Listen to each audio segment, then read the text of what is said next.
大家好，又係我哋國標報道嘅時間啦。如果大家咧係想揾一啲有手工藝、有獨特嘅，甚至乎係一啲產量比較少嘅國產高級嘅陀飛輪機械手錶收藏版嘅話咧，而我介紹嘅呢一款只得68隻嘅北京陀飛輪手錶咧，大家可以嚟到我哋嘅門市度咧，就了解下或者係試戴下啦。成個手錶嘅錶殼就用咗實心嘅精鋼打造，而配搭咗金屬嘅錶帶，而線條清晰利落，藍寶石嘅錶面，50米嘅生活防水。再睇翻個刻度，喺12、3同9咧就配搭咗呢一個羅馬數字嘅刻度，簡約高級。而休閒配搭方面咧就撐得起場。而翻工嘅配搭咧就更加係不輸在起跑線上。而手錶嘅直徑咧就係42mm。最緊要嘅就係呢一隻手錶嘅厚度咧就只得11.05mm。而男士上手咧就霸氣，亦都唔會笨重。而顏色方面就有呢一個冰藍色同埋深藍色，手工機柳挑刻，層層顯示出一個水波紋嘅紋面盤。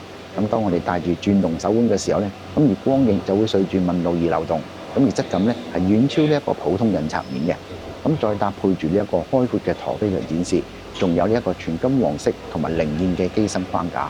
而喺錶底咧就做出呢一個精製嘅日萊雅紋打磨，紅寶石族嘅清晰外露。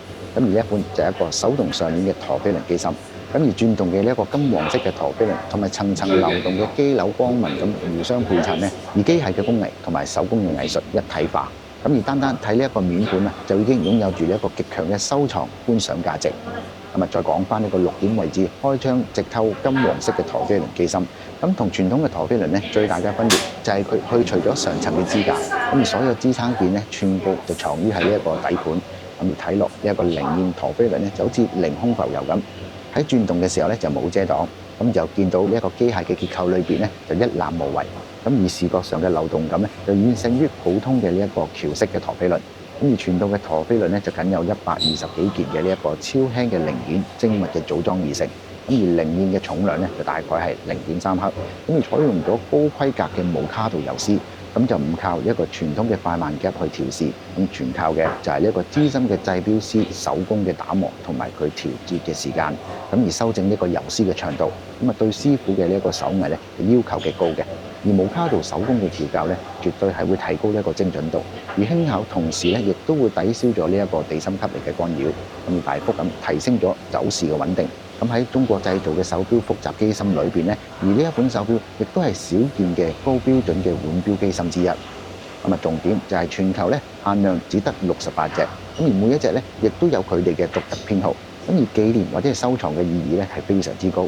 而最重要嘅就係呢一款本土手工嘅陀飛輪咧，價格係非常之親民。亦有中國製錶嘅工藝底蘊，呢一度咧又要加分啦。而收藏價值咧又再提高咗啦。無論大家係中意一啲機械手錶嘅工藝啦，抑或係喜歡一啲收藏版嘅手錶咧，而呢一款帶出咗東方製錶手藝嘅北京陀飛輪手錶咧，就真係要過嚟我哋嘅門市度了解下、試戴下。